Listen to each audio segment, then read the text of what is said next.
Ang sarap po.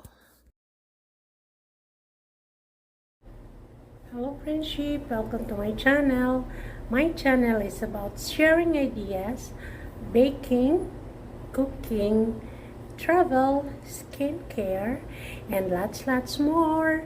So ano pang hinintay nyo? Subscribe na and press the notification bell para updated kayo sa aking mga video. So, kita-kita ulit tayo. Today I'm going to cook crab meat soup. So we need 150 grams of crab meat and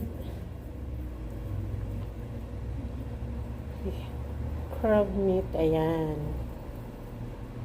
Ano lang, ganyanin nyo lang.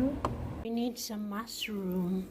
Any kind of mushroom is okay as long as pwede siya sa soup. So, ngayon, I've already sliced it thinly.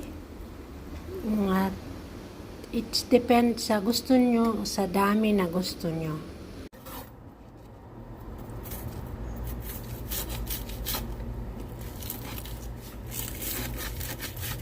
So, this is our ingredients sa ating crab meat soup. Ito yung crab meat na hinimay-himay. Then, mushroom, sliced thinly, garlic, spring onions, onions, carrot, and eggs. So, let's put the sesame oil.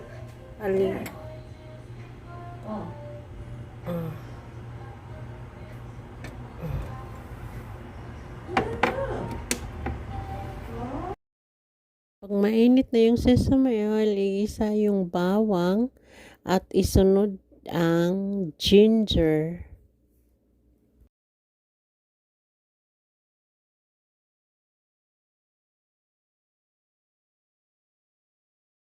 Followed by onions.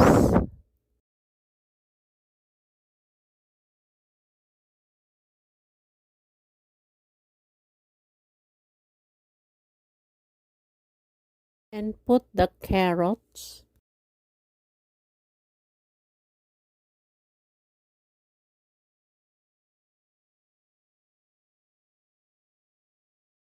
Then put the mushroom. Yan, dami mushroom. Put a bit of salt. Put the green onions yung mahaba.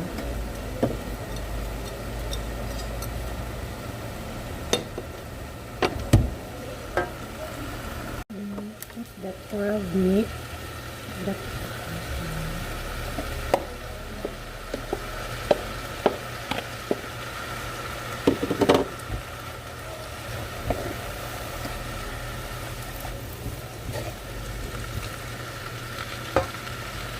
This is optional. Put ham. Kung walang ham, it's okay. Optional lang siya. Pero, much better kung meron. Mas masarap siya, guys. So, leave it lang.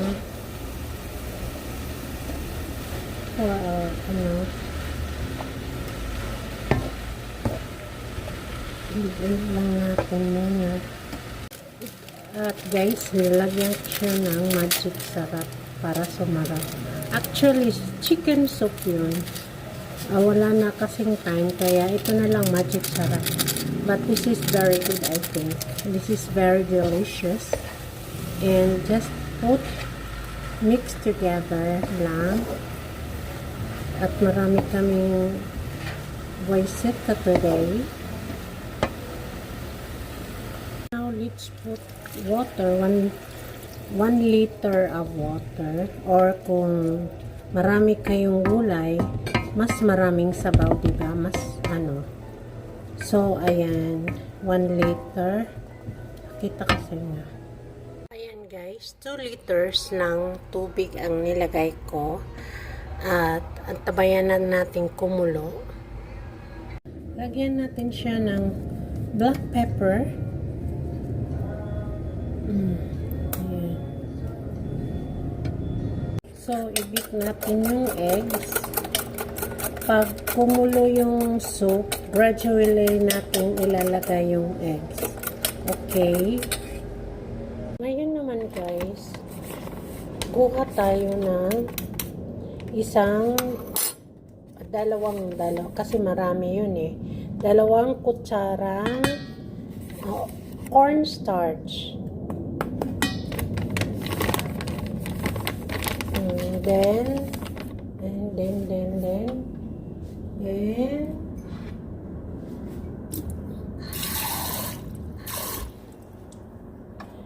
Then dalawang kutsara din na at 3 kutsara ng tubig. Igunawin natin yung cornstarch. 4 kasi parang ang dami eh. Yan, natin yung cornstarch.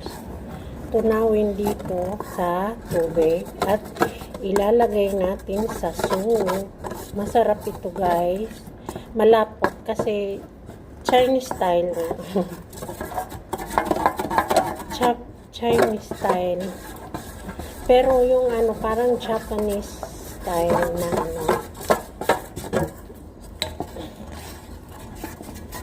Yan. So ngayon guys, yung tinunaw natin na cornstarch, ilagay natin dito sa paunti-unti dito sa soup para lumapot yung soup. Diba nakikita niyo sa mga restaurant na ganyan malapot na soup? Yan. Para lumapot yung soup natin. Para masarap siyang tingnan. Yan guys, kumukulo na siya. Ilalagay natin yung itlog ng dahan-dahan. Yan.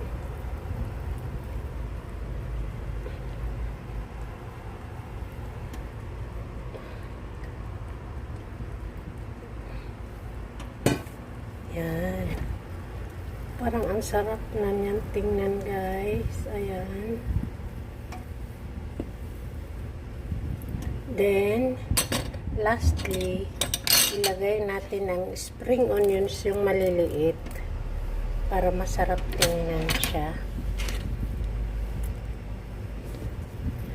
Ayan. Thank you for watching guys. I love you all.